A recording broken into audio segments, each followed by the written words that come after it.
Madame, Monsieur, bonsoir. Toujours en marge du 14e sommet des affaires américano-africaines qui se tient ici à Marrakech. Un sommet qui a réuni de grandes personnalités du monde, bien sûr, des affaires en Afrique, mais aussi aux États-Unis, mais aussi de grandes personnalités de la diplomatie, des représentants de différents pays africains, des pays frères notamment, du Maroc, naturellement. Et aujourd'hui, j'ai l'immense plaisir de recevoir dans cet entretien exclusif pour Médien TV le ministre des Affaires étrangères, de la coopération internationale des Comores, son Excellence Douaïr Doul Kamal. Bonsoir. Bonsoir, madame. Merci de répondre à nos questions. Plaisir, avec plaisir. Tout le plaisir est pour nous. Alors, on va peut-être commencer par les attentes d'un tel sommet. Aujourd'hui, le monde est en pleine mutation. Il y a ce contexte mondial qui est mouvant et où l'Afrique a plus que jamais des challenges à dépasser et les défis sont nombreux. Alors, qu'attendez-vous réellement d'un tel sommet qui se tient d'autant plus au Maroc, une première pour un pays nord-africain et aussi ce rapprochement entre les deux bords de l'Atlantique, les Amériques et l'Afrique. Merci beaucoup. Je veux vous dire une chose, c'est que vous avez dit le monde est en pleine mutation. Il mute tous les jours. Ça va très très vite. L'Afrique, comme le reste du monde, est confrontée à de nouvelles crises, à de nouveaux challenges à remonter. On a vu récemment la pandémie de la Covid-19 nous a tous démontré, si c'était nécessaire, que nous sommes tous interdépendants.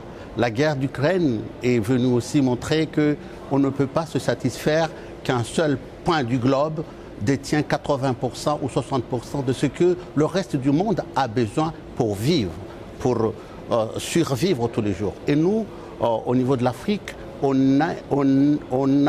est dans ce moment fort où on doit faire des choix vraiment déterminants pour l'avenir de notre jeunesse. Nous sommes la population la plus jeune au monde. Tout à fait.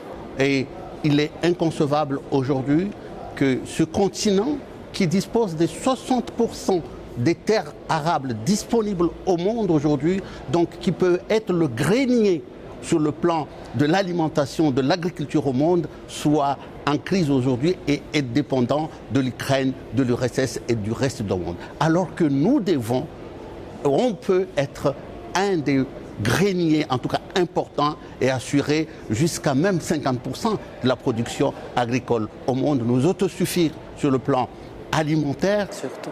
Et éviter les crises aujourd'hui alimentaires, c'est inconcevable. On ne peut pas continuer à dire à notre jeunesse que nous sommes confrontés à des crises alimentaires alors que nous avons l'essentiel de ce qu'il faut voir pour produire. Et c'est ça qui est très important pour nous. Et ce sommet, justement, qui relie l'Afrique et les États-Unis, doit être ce moment où le déclic doit se voir. C'est le moment clé pour passer de l'autre bord et que, en fin de compte, nous nous libérons. L'Afrique doit se libérer de ce joug, de cette occupation. On a parlé du colonialisme, je l'ai dit hier. Oui. Mais je pense que le vrai colonialisme, c'est le sous-développement, c'est la dépendance, notamment sur le plan alimentaire de l'Afrique par rapport au reste du monde. Est-ce que vous pensez justement que ce panafricanisme a changé de concept, j'ai envie de dire? Il est passé d'un concept idéologique, aujourd'hui un concept qui est plus lié au développement économique. Vous l'avez dit hier dans votre conférence, lors de votre conférence de presse, vous avez parlé de ce panafricanisme, prôné d'ailleurs par le Maroc sous l'impulsion de Sa Majesté le roi Mohamed VI. Mais aujourd'hui, on sent vraiment que le panafricanisme est en train de prendre une nouvelle tournure. Vous savez, nous sommes dans un monde globalisé où nos jeunes, même le moins instruit de l'Afrique aujourd'hui, a accès, ils voient ce qui se passe dans le monde. Donc les luttes ont changé, ils doivent changer. On doit lutter pour le développement. On peut se déplacer partout dans le monde. Ce n'est plus un problème. Qu'est-ce que nous souffrons aujourd'hui? Nous souffrons qu'en Afrique, il n'y a pas d'interconnexion. On ne peut pas commercer en Afrique, on ne peut pas échanger en Afrique. On n'a pas les outils qui vont nous permettre de développer cette économie et que notre jeunesse, on a des jeunes, donc ils sont instruits aujourd'hui, ils vont dans les mêmes universités, ils voient ce qui se passe dans le monde. Donc on ne peut pas continuer à leur dire que nous n'avons pas de solution. Nous n'avons pas de solution. Quelle est aujourd'hui la solution si on part du principe du panafricanisme? Et justement, quel rôle pourrait jouer cette coopération que vous citiez, Excellence? Nous l'avons dit hier que le panafricanisme doit être rénové. Le panafricanisme doit on doit changer de paradigme sur ce plan-là. Et nous devons s'attaquer aux vrais problèmes qui nous freinent dans notre liberté, c'est-à-dire le développement. Et nous allons le faire, bien évidemment, grâce à un partenariat avec les grandes puissances, les ouvriers. Et les États-Unis, aujourd'hui, montrent l'exemple. Et je l'ai dit hier, le Maroc, qui incarne cette nouvelle vision, et je pense qu'il a toute comment dirais-je, il a le charisme pour pouvoir porter cette nouvelle élan, il le porte déjà. Et je voudrais profiter de cette occasion pour remercier Sa Majesté le roi Mohamed VI depuis 23 ans qu'il est qui règne au Maroc. Il a porté cette nouvelle vision de panafricanisme, cette nouvelle vision grâce à une coopération sud-sud et qui montre ses fruits aujourd'hui. Parce que nous sommes au Maroc et tout le monde se retrouve au Maroc. Tous les Africains prennent exemple sur le Maroc. Le Maroc n'exploite pas de pétrole, le Maroc n'exploite pas de gaz. Le Maroc exploite de l'intelligence, des nouvelles technologies. Et il les partage avec les autres pays du monde. Et le Maroc a ouvert ses universités. Nous sommes là, nous apprenons. Et aujourd'hui, en venant ici, en réunissant les autres du monde, et notamment les Américains avec nous ici, vraiment pour moi, c'est un signal fort, c'est un engagement fort du Royaume et de Sa Majesté pour porter cette nouvelle élan, cette nouvelle vision de l'Afrique, l'Afrique que nous voulons, l'Afrique qui se développe, l'Afrique qui va développer son agriculture pour être un des pôles attractifs sur le plan technologique, sur le plan agricole, et surtout,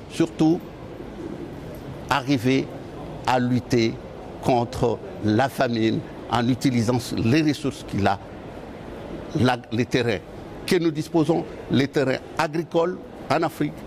Appelons notre jeunesse à aller vers l'agriculture, appelons les investisseurs à venir vers l'agriculture. Est-ce que vous pensez que cet appel a été entendu dans ce sommet par les investisseurs qui représentent différentes agences américaines, différents départements et agences américains? Est-ce que vous pensez que cet appel, parce qu'aujourd'hui on parle d'infrastructures, il y a beaucoup de besoins de financement en Afrique. Est-ce que vous pensez que le besoin agricole et cette sécurité alimentaire dont aujourd'hui dépendent des millions de vies sur notre continent, est-ce que vous pensez que cet appel a été entendu? Je vais dire que le reste du monde et les opérateurs économiques, les investisseurs sont aussi des pragmatiques.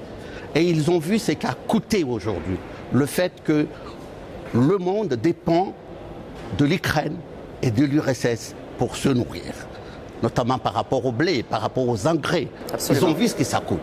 Donc je pense que quand on fera, ils feront le calcul entre la différence de ce qu'il faut investir pour créer un équilibre.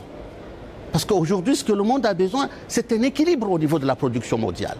Ne pas se concentrer que sur un seul continent, sur un seul groupe de pays, ça rend le monde en dépendance. Et aujourd'hui, c'est de rendre le monde indépendant. Et la meilleure façon de rendre le monde indépendant, c'est permettre à l'Afrique de produire ce qu'elle est en capacité de pouvoir le faire avec eux, bien évidemment, parce qu'en investissant en Afrique, ils vont gagner de l'argent. Parce que le business, c'est ce qui a fait progresser le monde et nous sommes prêts à faire le business avec eux en Afrique. Alors faire du business, oui, mais il y a les menaces sécuritaires aujourd'hui qui pèsent sur le développement socio-économique de notre continent.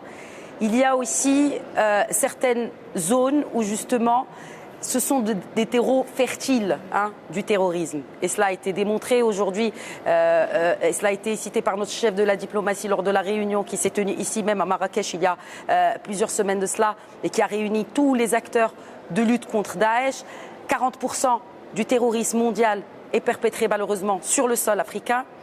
Il y a cette question aussi de ces terreaux et cette médaille avec les doubles faces, séparatisme et terrorisme. Et on le voit aujourd'hui dans une région telle que le Sahara. Est-ce que vous pensez que le fait que vous avez été pionnier à ouvrir une représentation diplomatique dans les provinces du sud marocain, en l'occurrence à Laayoune, fait de vous aussi un acteur de la paix dans cette région plus globale du Sahel? Même si géographiquement vous n'êtes pas très proche, n'est-ce pas? On est très proche par le cœur, je peux vous assurer. Deux fois, la géographie ce que le cœur peut séparer, la géographie n'est rien. Mais je pense que le cœur peut rapprocher mieux que la géographie. Et c'est le cas du Maroc avec les Comores. Je pense que nous sommes derrière le Maroc pour soutenir des solutions de paix durable, stable.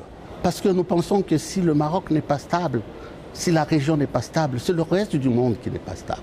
Nous le voyons aujourd'hui. L'Ukraine, la guerre en Ukraine, il est au nord de l'Europe, à l'est de l'Europe. Mais ça touche tout le reste du monde. Donc personne ne peut rester indifférent en disant ça ne se passe pas chez moi. Eh bien, aujourd'hui, la mondialisation, ça se passe chez l'autre, ça se passe chez vous. Donc nous sommes, et vous avez parlé d'un point qui nous est très sensible, nous avions été les premiers à ouvrir une représentation à Laayoune. Nous étions même les premiers à organiser la première conférence et comité mixte à Dakhla, où j'étais allé moi-même. Je pense que les régions marocaines du Sahara doivent intégrer le territoire dans sa globalité. Et je pense que les solutions qui sont proposées aujourd'hui par le Maroc d'une autonomie qui vise à ramener de manière stable la paix dans cette région est à soutenir par tout le monde. Nous le soutenons, nous étions des pionniers, mais vous avez vu, nous apportons aussi la baraka. Quand nous sommes venus, beaucoup d'autres sont venus.